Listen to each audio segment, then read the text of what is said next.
Is Facebook dead? And if I'm a real estate agent, should I even bother creating content on this platform?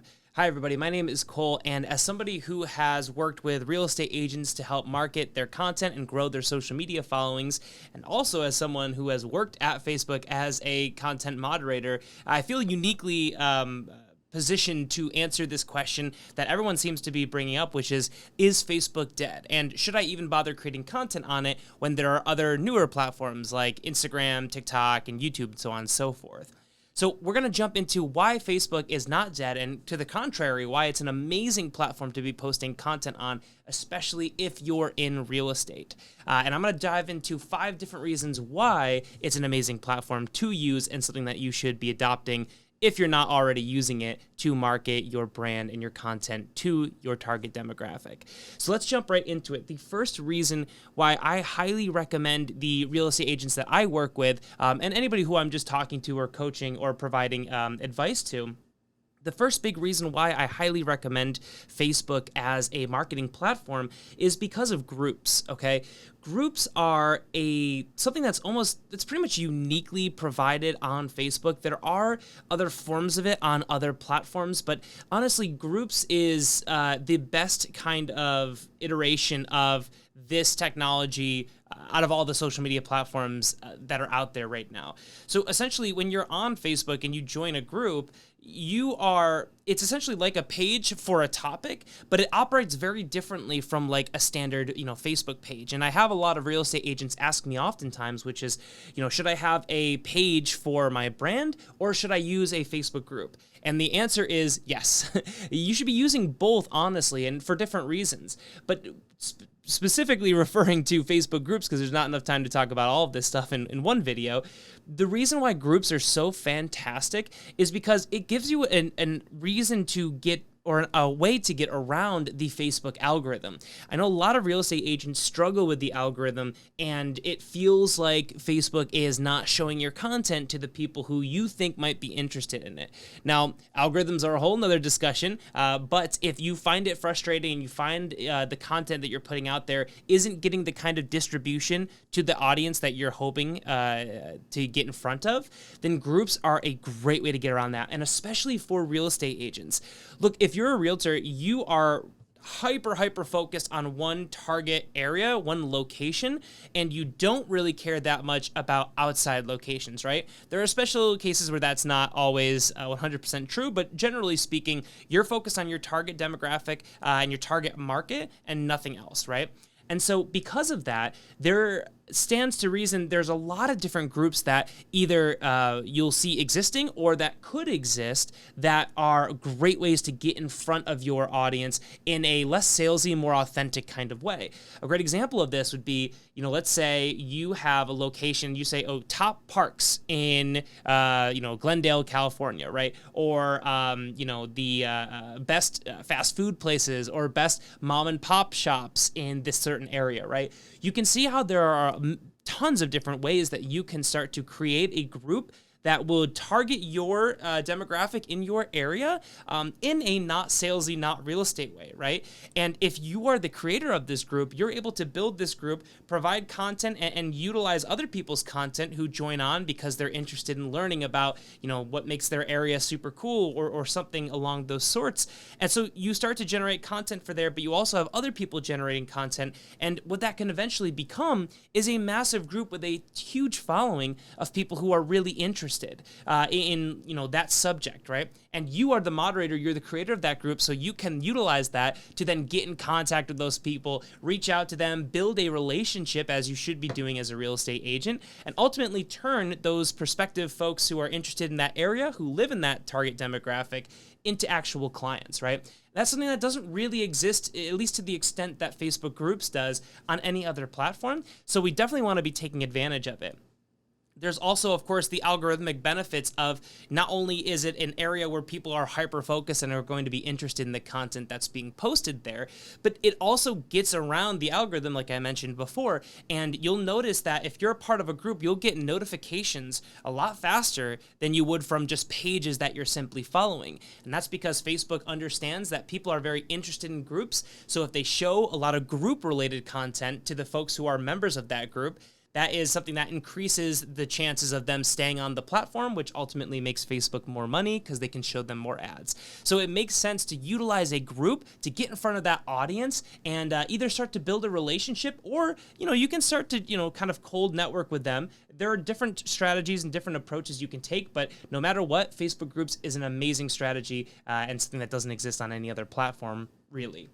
So the second thing that we should talk about, and one of the things that makes Facebook uniquely positioned to create a brand for yourself as a real estate agent, is Facebook Live. Now, I know a lot of folks don't like posting content in general, let alone going live on a piece of content, right? That is something that can be very intimidating for a lot of people and maybe not everyone's cup of tea. I'm not here to sell you one way or the other on it, but I will say, give you the facts and just tell you that Facebook Live is an amazing way to also get around the algorithm. There are a couple different ways to get around that tricky Facebook algorithm, groups being one, and Live is a really, really great way to do the same thing. Especially if you are somebody who, let's say you've built a Facebook following and you have like a decent chunk of followers who are real people who are in your area and in your market, who are part of your demographic. Let's say you have difficulty getting in front of them with your content, right? Let's say you have 500 or 1,000 followers on your Facebook page, and you find that like when you post a piece of content, it only gets seen by 20, 30, maybe 50 people, right? You're still not reaching the vast majority of your audience who are people who like your page. Getting around that, Facebook Live is a great way to get around that because when you go live, everyone who follows your page will get a notification and also a push notification. So what is a push notification? Well, this is a push notification right here. If I zoom in right there, you see those like different little posts right there? When your phone shows you a notification even in the lock screen, that's what's called a push notification. Now, Facebook Live currently defaults to sending you push notifications and regular notifications when people go live. And so if you have a page and you have a lot of followers and you're having difficulty getting in front of them, that's a really great option there. You can go live with a piece of content. Let's say you want to talk about this great new property, you want to walk through it and kind of give a virtual tour. Go live on Facebook and you're going to get a ton of viewers during the live. But even if you don't get a lot of viewers, that's okay because that will still exist as a video after the fact. So you have the excitement and the notification that you can't really get through any other form of content that gets delivered to all of your page followers. And then on top of that, that video will still exist there forever, or as long as you'd like it to. You can always, of course, delete it. So if you're gonna film a video anyway, just go live, get out of your head about it. Just go ahead and film it. If you stutter a little bit on the words, that's okay. I've done that multiple times in this video already. Don't worry about it. Use Facebook Live for the powerful tool that it is, and you will not be sorry, I promise. So moving on to reason number 3 why Facebook is a fantastic platform for real estate agents is because of Facebook Reels, right? When we talk about Reels, we really often are referring to Instagram, right? And that is where it originated, which is, of course, just a copycat of what exists on TikTok. And then, of course, there are the similar things on, YouTube as well with YouTube Shorts, right? But Facebook Reels are specifically beneficial to us. And so we want to talk about that. And that's because the reach for Facebook Reels is significantly higher than that of Instagram. And I want to show you a quick little article right here. And this is by trueanthem.com. And this is basically the differences between Facebook and Instagram Reels here. So you'll see in this highlighted section right here, reach by feed. Instagram Reels on your feed are from your users that you follow or people that follow you. And on the other hand, Facebook Reels can show up on anybody's feed, which can help expand your reach and access to a new or expanded audiences. So basically what this means is that on Instagram, yes, we have, of course, content that can get in front of our followers. But let's say you don't have a lot of followers and you want to get in front of a bigger audience, like probably most of us do. Even if you have a lot of followers, you could be interested in that. And a great way to do that is with Facebook Reels. This could happen for a lot of reasons. My hypothesis as someone who has worked at Facebook is that the demographics on Facebook are older leaning, and we're going to talk about the values of that in a second. But so we want to, or Facebook, I should say, would want to appeal to as many people as possible. And by opening up Reels to be distributed to folks, even if you're not following that page, is beneficial because then they can show you a wide swath of content that could be really interesting and keep you on the platform longer, and in ways that, Instagram might not struggle with, retention and audience growth. So that is a huge benefit, especially for a lot of real estate agents out there who I know are looking to get in front of people outside of just folks who are following their page. That's a really great option there. So number 3 is Messenger, right? Messenger is something that is attached to Instagram now as well, but originally it was just Facebook. Back in the day, Messenger was the DM form of, interacting with individuals on Facebook, and it was native inside of Facebook. And then Facebook made the really brilliant decision to create a separate standalone app, right? So you can log on to, www.facebook.com and get to your DMs through Messenger right through that platform, or most of us have the Messenger app on our phone. So why is that helpful? Well, the benefits of having Messenger as an app on your phone and then trying to utilize that to get in front of those folks as a real estate agent in your market, trying to target those folks in your market, you have a unique situation where DMs are more powerful with Facebook and also subsequently Instagram than they are with any other platform, right? Instead of just simply interacting with folks and only having the platform like Facebook or Instagram or whatever to try and get in front of them, you now have a separate app that works identical to text messages in a lot of ways. If I send somebody a DM, they're more likely to get that shown up, and also as a push notification like we talked about before, which means that the visibility of that is much, much higher than, let's say, a LinkedIn DM, right? A LinkedIn direct message, I may get a push notification, but in most cases, I'm going to have to actually go into LinkedIn, go through my feed, click on the notifications and go and see where that is.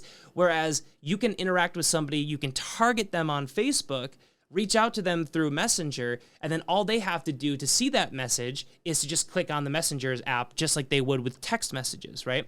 So that's a huge benefit because, open rates for messages like text messages are way higher than, DMs on other platforms or even emails. So you get way more visibility by reaching out to folks in your market there.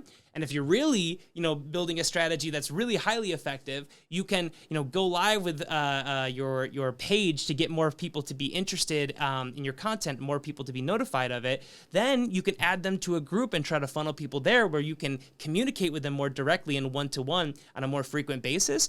And then, of course, once they're in your group, you can use that as kind of a funnel to then target those folks and reach out to them on Messenger and be like, hey, I know we're in this group together. By the way, I'm a real estate agent. I love your posts here. Maybe I can find you a home if you're looking for that is kind of near, these things that you've expressed interest in on that group, right? There are endless possibilities to being able to use all of these different systems together, and then reaching out to somebody in that kind of fashion is really highly effective on Messenger, which is only, of course, available for Facebook and Instagram. And then the last thing that I kind of want to mention here, one of the biggest benefits, of course, is the demographic, right? There's a huge amount of hype for TikTok. And by the way, I actually worked at TikTok before Facebook. So, don't get the idea that I'm biased here. There's benefits to and pros and cons to both. But on Instagram, there's a lot of hype and a lot of excitement about Instagram. A lot of people are like, hey, should I get on that platform? Should I be posting on there? And for many people in many industries, it's an amazing platform. And for real estate, it's not a bad platform. But from the perspective of somebody who doesn't have time to do the perfect, endless bits of content and spend endless amount of time on these apps all day, every single day, we need to triage. We need to focus on the platforms that are going to get us the best bang for our buck. And in doing that, Instagram, or I should say TikTok, is not the best platform for that for real estate agents. Why? Because the demographic leans very young, and younger demographics tend to not be great buyers or potential buyers. Gen Z is the primary platform or the primary audience on TikTok right now, and Gen Z is very unlikely to be buying a home, right? Millennials now are also on that platform, and millennials are, of course, I think the biggest buyer demographic in the United States right now.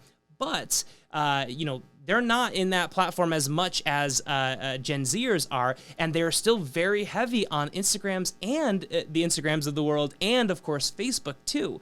So we want to utilize Facebook in a way that's going to, of course, get in front of them. And of course, that platform in particular has many different facets of content. So you can get to them through just text-based posts, video posts, live video posts, just photo content. You have all these different options, whereas TikTok, you only have the option of creating short-form video content.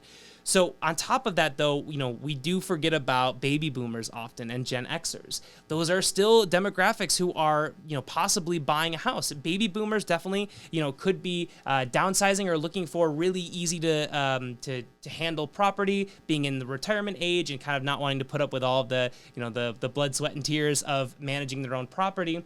And then, of course, Gen Xers maybe just be downsizing. They may be empty nesters. So those are huge demographics that we don't want to forget about. And TikTok, generally speaking, does not have that demographic on there. But Facebook is the biggest demographic for most of those, the people in that audience. So if we're going to have to focus on one platform, Facebook ends up being the natural choice for getting in front of the most people who are ready to buy or sell in the best possible ways that give you options.